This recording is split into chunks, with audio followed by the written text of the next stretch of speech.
Hi അസ്സലാമു അലൈക്കും. Welcome back to your channel. നമ്മുടെ പുതിയൊരു വീഡിയോയിലേക്ക് എല്ലാ കൂട്ടുകാർക്കും സ്വാഗതം. അപ്പോൾ ഇന്നത്തെ വീഡിയോയിൽ മുട്ട വെച്ചിട്ട് നല്ല അടിപൊളി ഒരു കുറുമക്കറിൻ്റെ റെസിപ്പി ആയിട്ടോ കാണിക്കുന്നത്. 5 മിനിറ്റ് കൊണ്ട് തന്നെ നമുക്ക് റെഡിയാക്കി എടുക്കാൻ പറ്റും. അതുപോലെ തന്നെ ഒരുപാട് ഇൻഗ്രീഡിയൻസിൻ്റെ ഒന്നും ആവശ്യമില്ല. നമുക്ക് നൂൽപുട്ടിൻ്റെ കൂടെ അല്ലെങ്കിൽ പത്തിരിൻ്റെ കൂടെ, ചപ്പാത്തിൻ്റെ കൂടെ, വെള്ളപ്പത്തിൻ്റെ കൂടെ, എന്തിൻ്റെ കൂടെ വേണമെങ്കിലും നല്ല അടിപൊളി കോമ്പിനേഷനാണ് കേട്ടോ. അപ്പോൾ ഒരുപാട് ടൈമും വേണ്ട, പെട്ടെന്ന് റെഡിയാക്കി എടുക്കാനും പറ്റും. അപ്പോൾ നമുക്ക് വീഡിയോ കണ്ടോക്കാം. അപ്പോൾ ഈ ഒരു കുറുമക്കറി ഉണ്ടാക്കാൻ വേണ്ടിയിട്ട് ഞാൻ അത്യാവശ്യം നല്ല വലിപ്പമുള്ള 2 സവാള അരിഞ്ഞെടുത്തിട്ടുണ്ട്. അതുപോലെ തന്നെ ഒരു തക്കാളി എടുത്തിട്ടുണ്ട്, 2 പച്ചമുളക് എടുത്തിട്ടുണ്ട്, പിന്നെ അതുപോലെ തന്നെ 4 എഗ്ഗ് പുഴുങ്ങിയെടുത്തിട്ടുണ്ട്. ഞാൻ ഇപ്പോൾ 4 പേർക്ക് കഴിക്കാനുള്ള കറിയായിട്ട് ഉണ്ടാക്കുന്നത്. അപ്പോൾ നിങ്ങൾക്ക് പിന്നെ എഗ്ഗിൻ്റെ എണ്ണത്തിൽ മാറ്റം വരുത്തണമെങ്കിൽ വരുത്താം, കൂടുതൽ വേണമെങ്കിൽ കൂടുതൽ എടുക്കുക, കുറവാണെങ്കിൽ കുറവാക്കാം. ബാക്കിയുള്ള ഇൻഗ്രീഡിയൻസ് ഒക്കെ കുക്ക് ചെയ്യുന്ന സമയത്ത് പറയാം കേട്ടോ. അപ്പോൾ നമുക്ക് കറി ഉണ്ടാക്കാം. അപ്പോൾ ഞാനിത് അവിടെ ഒരു സ്റ്റീലിൻ്റെ കടായി അടുപ്പത്ത് വെച്ചിട്ടുണ്ട്. ഇനി നമുക്ക് ഫ്ലെയിം ഓൺ ആക്കി കൊടുക്കുക. ചട്ടി ഒന്ന് ചൂടാവട്ടെ കേട്ടോ. ചട്ടി ചൂടായിട്ട് നമുക്കിതിലേക്ക് ഒരു 2 ടേബിൾ സ്പൂൺ വെളിച്ചെണ്ണ ഒഴിച്ചു കൊടുക്കാം. വെളിച്ചെണ്ണയിൽ തന്നെ ഉണ്ടാക്കണം കേട്ടോ. ഓയിലിലാവുമ്പം ആ ഒരു കറക്റ്റ് ടേസ്റ്റ് കിട്ടില്ല, വെളിച്ചെണ്ണയിലാവുമ്പം നല്ല ടേസ്റ്റാണ്. അപ്പോൾ ഞാൻ ഒരു 2 ടേബിൾ സ്പൂണോളം വെളിച്ചെണ്ണ ഒഴിച്ചു കൊടുത്തിട്ടുണ്ട്. അങ്ങനെ വെളിച്ചെണ്ണ ചൂടായിട്ടുണ്ട്. ഇനി നമുക്കിതിലേക്ക് അരിഞ്ഞു വെച്ച സവാള ചേർത്ത് കൊടുക്കുക. അപ്പം എൻ്റെ കയ്യിൽ കറിക്കൂട്ടിൻ്റെ കുറുമ മസാല ഉണ്ട്. അപ്പം ആ കുറുമ മസാല ചേർക്കുമ്പം വേറെ ഒന്നും ഇതിലേക്ക് ചേർക്കേണ്ട ആവശ്യമില്ല കേട്ടോ. നമ്മൾ ഏലക്കായ, പട്ട, കറാമ്പൂ ഒക്കെ ചേർത്ത് കൊടുക്കുമല്ലോ വെളിച്ചെണ്ണ ചൂടായിട്ട്. അപ്പോൾ അതൊന്നും ചേർക്കേണ്ട ആവശ്യമില്ല, അതുകൊണ്ടാണ് ഞാനതൊന്നും ചേർക്കാത്തത്. അപ്പോൾ സവാള ചേർത്ത് ആവശ്യത്തിന് ഉപ്പും ചേർത്തിട്ട് നമുക്ക് സവാള ഒന്ന് വഴറ്റിയെടുക്കാം. അപ്പോൾ അതാണ് ഞാൻ പറഞ്ഞത് 5 മിനിറ്റ് കൊണ്ടുണ്ട് നമുക്ക് ഈ ഒരു കറി റെഡിയാക്കി എടുക്കാൻ പറ്റുമെന്ന് പറഞ്ഞത് കേട്ടോ. സവാള വഴന്ന് കിട്ടുന്ന ആ ഒരു സമയം മാത്രം മതി നമുക്ക്. ഇനി നമുക്കിതിലേക്ക് കുറച്ച് കറിവേപ്പിൻ്റെ ഇലയും കൂടെ ചേർത്ത് കൊടുത്തിട്ട് ചെറിയ തീയിലിട്ടിട്ട് അടച്ചു വെക്കുക. എന്നിട്ട് ഇടയ്ക്കൊന്ന് തുറന്നിട്ട് ഇളക്കി കൊടുത്താൽ മതി. അപ്പോൾ സവാള പെട്ടെന്ന് വഴന്ന് കിട്ടിക്കോളും. അപ്പോൾ സവാള വഴന്ന് വരുന്ന ആ ഒരു സമയം കൊണ്ട് നമുക്കിതിലേക്ക് വേണ്ട തേങ്ങാപ്പാലൊക്കെ റെഡിയാക്കി എടുക്കാം കേട്ടോ. തേങ്ങയൊക്കെ ഞാൻ ചിരകി വെച്ചിട്ടുണ്ടായിന്. അപ്പോൾ തേങ്ങാപ്പാൽ റെഡിയാക്കി എടുക്കണം. അപ്പോൾ ഇതിവിടെ അടച്ചു വെച്ചിട്ടുണ്ട്. പിന്നെ ഞാൻ പറഞ്ഞല്ലോ കറിക്കൂട്ടിൻ്റെ കുറുമ മസാല ഉണ്ട് കയ്യിൽ, അതുകൊണ്ടാണ് നമ്മൾ കുറുമ ഉണ്ടാക്കണം എന്നുള്ളത്. അപ്പോൾ ഇത് കുടുംബശ്രീൻ്റെ ഉൽപ്പന്നമാണ് കേട്ടോ. കുടുംബശ്രീൻ്റെ എംബ്ലവും കാര്യങ്ങളൊക്കെ വെച്ചിട്ടുണ്ട്. നമ്മുടെ ഹോം ഷോപ്പിലത്തെ പ്രൊഡക്റ്റാണ്. ഇതുകൊണ്ട് പാചകം ചെയ്യുന്ന രീതിയും കാര്യങ്ങളൊക്കെ ഇതുമ്പോൾ ഡീറ്റെയിൽ ആയിട്ട് കൊടുത്തിട്ടുണ്ട് കേട്ടോ. പിന്നെ ഇത് നമുക്ക് വെജിനും അതേപോലെ തന്നെ മീറ്റിനും ഒക്കെ യൂസ് ചെയ്യാം. അതേപോലെ തന്നെ ഫിഷ് കറി ഉണ്ടാക്കുക, എല്ലാത്തിനും യൂസ് ചെയ്യാൻ പറ്റും കേട്ടോ. ഇത് അവിടെ കണ്ടോ കൊടുത്തിട്ടുണ്ട്. മീറ്റ്, വെജ്, ഫിഷ് ഒക്കെ നമുക്ക് കുക്ക് ചെയ്യാൻ പറ്റും. പിന്നെ ഇതിൻ്റെ ഒരു പ്രത്യേകത എന്താണെന്ന് വെച്ചാൽ ഈ ഒരു കുറുമ മസാല ഒരു സ്പൂൺ ചേർത്ത് കൊടുത്താൽ പിന്നെ അതിക്ക് വേറെ ഒന്നും ചേർക്കേണ്ട ആവശ്യമില്ല കേട്ടോ. വേറെ മസാലപ്പൊടികളൊന്നും ചേർക്കേണ്ട ആവശ്യമില്ല. കുരുമുളക് പൊടിയോ അല്ലെങ്കിൽ ഗരം മസാല, പെരുംജീരക പൊടിയോ ഒന്നും ചേർക്കേണ്ട ആവശ്യമില്ല കേട്ടോ.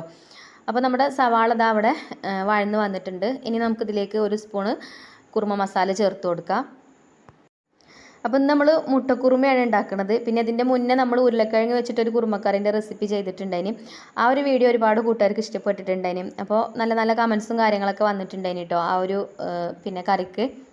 അപ്പോൾ ഇതും അതുപോലെ തന്നെ നല്ല ഈസി ആയിട്ട് ഉണ്ടാക്കാൻ പറ്റിയിട്ടുള്ള ഒരു കറി തന്നെയാണ്.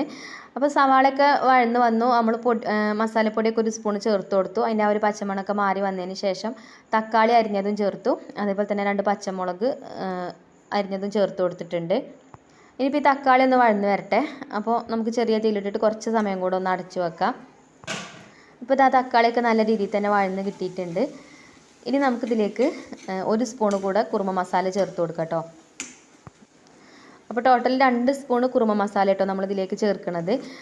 നമ്മൾ സവാള വഴറ്റിയെടുത്ത സമയത്ത് ഒരു സ്പൂൺ ചേർത്തില്ലേ, ഇനിയിപ്പോൾ ഒരു സ്പൂൺ കൂടെ ചേർത്ത് കൊടുക്കുന്നുണ്ട്. ഇനി നന്നായിട്ട് തന്നെ ഒന്ന് മിക്സ് ചെയ്തെടുക്കാം.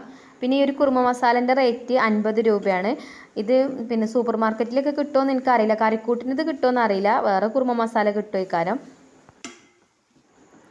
അപ്പോൾ കുറുമ മസാലയൊക്കെ ചേർത്ത് നല്ലോണം ഒന്ന് മിക്സ് ചെയ്തെടുത്തിട്ടുണ്ട്. പിന്നെ ഞാനിതിലേക്ക് തേങ്ങാപ്പാലാട്ടോ ചേർത്ത് കൊടുക്കുന്നത്. തേങ്ങാപ്പാൽ കുറച്ച് തിക്കായിട്ടുള്ളത് ചേർത്ത് കൊടുക്കുകയാണെങ്കിൽ കറി നല്ലോണം കുറുകിയിട്ടാവും. ഇതിപ്പോൾ 1-ാം പാലും 2-ാം പാലും ഒക്കെ കൂടെ കൂട്ടിയിട്ടാട്ടോ നമ്മളിപ്പോൾ ചേർത്ത് കൊടുത്തിട്ടുള്ളത്. അപ്പോൾ തേങ്ങാപ്പാൽ ഒഴിച്ചു കൊടുക്കുമ്പോൾ തീ കുറച്ച് കൊടുക്കണം കേട്ടോ, തീ കൂടി പോവരുത്. ഇതിങ്ങനെ കറി തിളക്കേണ്ട ആവശ്യമില്ല, തിളക്കണതിൻ്റെ മുന്നേ തന്നെ നമുക്ക് ഫ്ലെയിം ഓഫാക്കാം. പിന്നെ നമ്മൾ ഈ ഒരു കടായി സ്റ്റീലിൻ്റെതായതുകൊണ്ട് അത്യാവശ്യം നല്ല ചൂടുള്ള കടായിയാണ് കേട്ടോ. അപ്പോൾ നല്ലോണം ചൂട് നിലനിൽക്കും. അപ്പോൾ പിന്നെ തീയിനി കത്തിക്കേണ്ട ആവശ്യമില്ല ശരിക്ക്. അപ്പോൾ ഞാൻ ഇവിടെ പുഴുങ്ങി വെച്ച മുട്ടയും കൂടെ ഇട്ട് കൊടുത്തിട്ട് ഫ്ലെയിം ഓഫാക്കാമെന്ന് വിചാരിച്ചു. മുട്ട ഒന്ന് ചൂടായി കിട്ടിയാൽ മതി. അപ്പോൾ ഞാനിതൊന്നും ഇങ്ങനെ വരഞ്ഞു കൊടുക്കുന്നുണ്ട് കേട്ടോ. ഇങ്ങനെ വരഞ്ഞിട്ട് ഇട്ട് കൊടുത്തു കഴിഞ്ഞാൽ ഇതിൻ്റെ ഉള്ളിലേക്കൊക്കെ മസാല കയറിക്കോളും. അപ്പോൾ മുട്ട കഴിക്കുമ്പോൾ നല്ല ടേസ്റ്റ് ഉണ്ടായിക്കോളും. അപ്പോൾ അത്യാവശ്യം ഒരു 4 പേർക്ക് കഴിക്കാനുള്ള കറി ഉണ്ടാവും ഇത്. ഇനിയിപ്പോൾ നിങ്ങൾക്ക് കൂടുതൽ കറി വേണമെന്നുണ്ടെങ്കിൽ സവാളൻ്റെ എണ്ണൊക്കെ കൂട്ടിയാൽ മതി കേട്ടോ. സവാളൻ്റെയും തക്കാളിൻ്റെയും എണ്ണം കൂട്ടുക, അതേപോലെ തന്നെ എഗ്ഗിൻ്റെ എണ്ണം കൂട്ടുക, തേങ്ങാപ്പാലും കുറച്ചും കൂടെ അധികം ചേർക്കുക. അങ്ങനെ നിങ്ങളെ ഐഡിയക്ക് അനുസരിച്ചിട്ട് ചേർത്താൽ മതി കേട്ടോ. അപ്പോൾ ഇത്രേ ഉള്ളൂ കേട്ടോ, നമ്മളെ എഗ്ഗ് കുറുമ ഇവിടെ റെഡി ആയിട്ടുണ്ട്. അപ്പോൾ ഞാൻ കുറച്ച് കറിവേപ്പിൻ്റെ എല്ലാം കൂടെ അതിൻ്റെ മേലെ കൂടെ ഒന്ന് ഇട്ട് കൊടുത്തിട്ടുണ്ട്. പിന്നെ ഫ്ലെയിം ഓഫാക്കി കൊടുത്തു.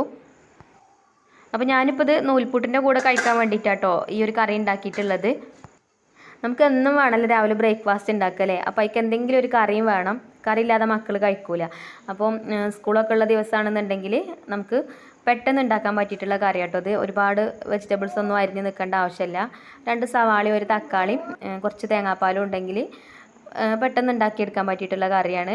പിന്നെ അതേപോലെ തന്നെ മുട്ടക്ക് പകരം ഉരുളക്കിഴങ്ങ് വേവിച്ചിട്ട് അത് ചേർക്കുകയാണെങ്കിലും മതി കേട്ടോ. ഞാൻ പറഞ്ഞല്ലോ ഇതിൻ്റെ മുന്നേ ഒരു റെസിപ്പി ചെയ്തിട്ടുണ്ടായിനി എന്നുള്ളത്. അപ്പോൾ ആ ഒരു വീഡിയോ കാണാത്തവർക്ക് വേണ്ടിയിട്ട് ലിങ്ക് വേണമെങ്കിൽ ഞാൻ ഡിസ്ക്രിപ്ഷൻ ബോക്സിൽ കൊടുക്കാം. അപ്പോൾ ഒന്ന് ഉണ്ടാക്കി നോക്കുകൊണ്ട് കേട്ടോ. അങ്ങനെ നമ്മുടെ എഗ്ഗ് കുറുമ റെഡി ആയിട്ടുണ്ട്. പിന്നെ അത് കടുക് വറുത്തെടുക്കേണ്ട ആവശ്യമൊന്നുമില്ല കേട്ടോ. നമ്മൾ വെളിച്ചെണ്ണയിലല്ലേ സവാളയൊക്കെ വഴറ്റിയെടുത്തത്. അപ്പോൾ ഇനി വേറെ വറവിട്ടെടുക്കേണ്ട ആവശ്യമൊന്നുമില്ല. അങ്ങനെ കറിയൊക്കെ റെഡിയായി. അപ്പോൾ നമുക്ക് ബ്രേക്ക്ഫാസ്റ്റ് കഴിക്കാം.